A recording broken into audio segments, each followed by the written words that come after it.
हम चाहते हैं कि सब अपने बन के रहें, हमारे पास रहें, किंतु मनुष्य की एक प्रवृत्ति जो वो प्राप्त कर लेता है उसका मूल्य वो समझ नहीं पाता।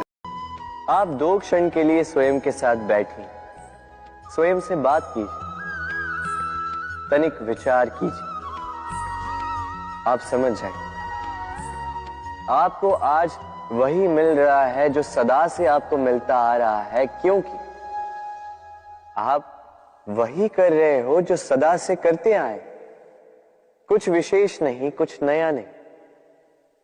जीवन में यदि कुछ श्रेष्ठ पाना है तो श्रेष्ठ परिश्रम भी करने होंगे, कड़ा परिश्रम करना होगा, कुछ नया करना ही होगा। अब यदि किसी गाय से आप पौष्टिक दूध की अपेक्षाएं रखते हैं तो उसका आहार भी पौष्टिक ही होना चाहिए। हम सभी मंदिर में जाते हैं, ईश्वर के समक्ष बैठकर हाथ जोड़ते हैं और अपनी मांग रखते हैं। कभी सोचा है ईश्वर को कैसे लगता होगा कि मेरे भक्त मेरे पास आते हैं केवल अपनी इच्छा पूर्ति के लिए, मुझसे मिलने के लिए नहीं। कई सारे लोग मंदिर जाते हैं, अपनी इच्छा ईश्वर के समक्ष रखते हैं। अब यदि उनकी इच्छा पूर्ण ना हो तो हताश हो जाते हैं। अब से जब भी आप मंदिर जाओ, ईश्वर के समक्ष बैठो, हाथ जोड़ो और कहो धन्यवाद, धन्यवाद ईश्वर, आपने मुझे जो कुछ भी दिया है उसमें मैं प्रसन्न हूं। बस मुझे मार्गदर्शन दे कि कैसे मैं अपने कर्मों से, स्वयं अपने कर्मों से वो सभी प्राप्त कर सकूं जो मैं पाना चाहता। पता नहीं क्या होगा आदि इत्यादि इन विचारों में वो खो जाता है। कुछ इस प्रकार खो जाता है कि इस वर्तमान के कर्म का, इस जीवन की यात्रा का, उस समय का आनंद उठाना वो भूल जाता है। अब देखिए पक्षी क्या करता है, उसका कर्म है गाना चहकना।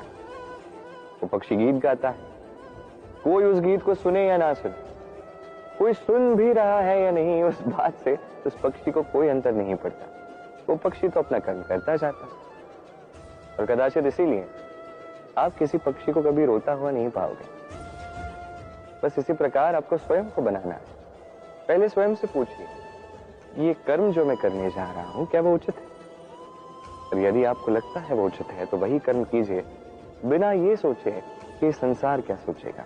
मनुष्य भावनाओं में बहकर कभी कभी ऐसे अनुचित निर्णय ले लेता है जिसके कारण वो जीवन भर पश्चाताप करता है, किंतु जब कुछ खो कर पाता है उसे वो सहेज कर रखता है।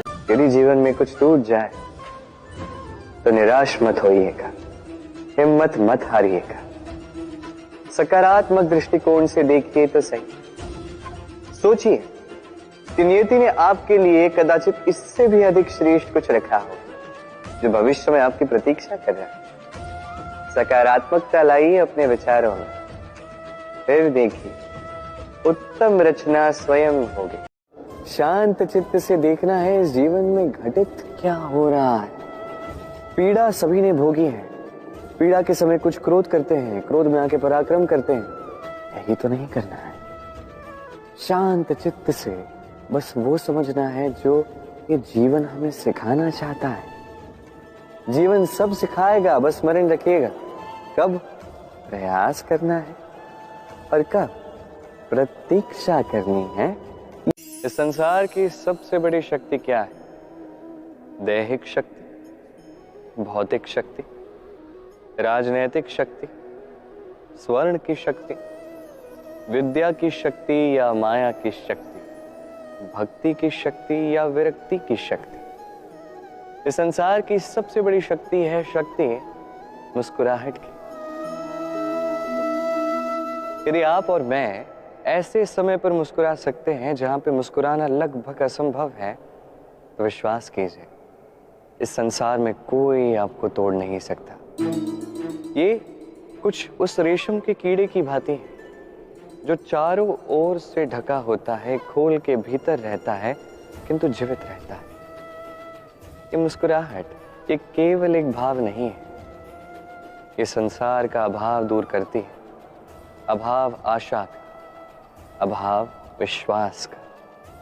ये मुस्कुराहट भीतर से आपके मन में आशा भी जगा देती है और इस संसार की हताशा दूर करती है। इसलिए कठिन से कठिन समय में भी केवल मुस्कुराइए। ये शक्ति आपसे कोई छीन नहीं सकता, और यदि आपके पास ये शक्ति है तो कोई और शक्ति आपको रोक नहीं सकती। आप इस संसार में जब आए, क्या लेके आए थे जो आज खो दोगे? कुछ नहीं। आपके वश में आपके जीवन के केवल वो पल है जो आपके हाथ में है, अन्य कुछ भी नहीं। आपके हाथ में है आपके घर। जो जीवन में भाग्य से निराश नहीं होते, जो असफलताओं से टूटते नहीं, वही इस जीवन में विजयी होते हैं। मुझे बताइए, जब आपके पास कुछ नहीं था तब आपने क्या किया? परिश्रम किया, संघर्ष किया, और वो सब कुछ पा लिया जो आप पाना चाहते थे। तो आज सब पा लिया है तो भय किस लिए? क्या ये संसाधन आपको परिश्रम करने से रोकते हैं? नहीं। इसलिए अपने हाथों की रेखाओं में अपना मार्ग कभी ना ढूंढे। इस प्रेम से अच्छी ना कोई औषधि है, ना कोई आसन। इससे अच्छा ना कोई व्यायाम है, ना कोई प्राणायाम। ये प्रेम बड़े से बड़े समस्या का हल निकाल सकता है। ये प्रेम बड़े से बड़े संकट को आपसे दूर कर सकता है। ये प्रेम आपको जीवन जीना सिखाता है, क्योंकि ये प्रेम ही जीवन का वास्तविक सार। तो आइए और मेरे साथ प्रेम से कहिए, राधे राधे।